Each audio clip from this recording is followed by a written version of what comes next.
Hey flippers! I was at a friend's house and things got messy. I felt bad, so I decided to surprise her with something special.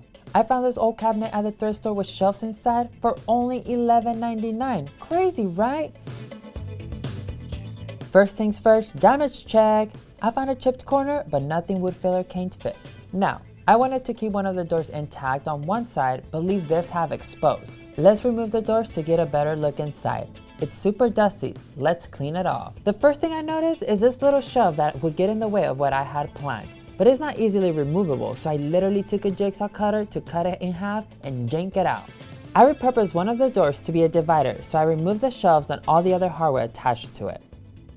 I unscrewed the magnet but needed one part for the door I was keeping, so I used a jigsaw to cut it in half.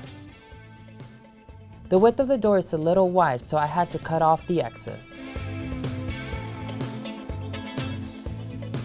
I also had to cut a portion off to make space for the magnet. After that was done, I attached the door inside with wood glue. Perfect fit. And just to secure more, I nailed the divider from the back to keep it in place. Now that we've got the skeleton, it's time to paint. I got this new tool that I was really excited to use. It sprays the paint on smoothly without the annoying brushstrokes that you get from hand painting. I wanted it to look elegant, so I chose white as a base color. I really like the functionality of these mini shelves, so I wanted to keep them. I took the plastic brackets off and decided to make a new railing with some old corks and dowels I had laying around, and then I attached one on each side of the cabinet. Remember that magnet? I screwed it back in the middle. I wanted a custom sized wine holder to fit on the open side of the cabinet, so I made these by measuring how much space I could work with. I sawed off a slit on each piece of plywood in the spaces I needed the dividers to be, and stained them all. Once dry, it was time to put it all together, and surprisingly, it was easy to do as long as you get your measurements right. Let's see if this fits. Wow, sometimes I impress myself.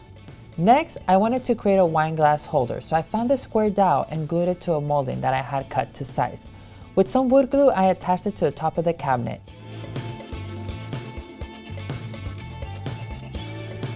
And just like that, you can slide your glasses in and out.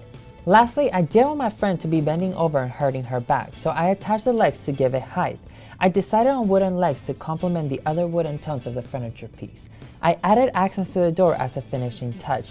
Now, to put it all together, this is how I would style it.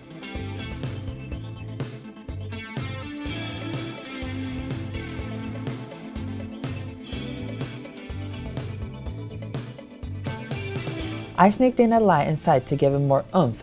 Finally, it's done. Let's surprise her with the final result.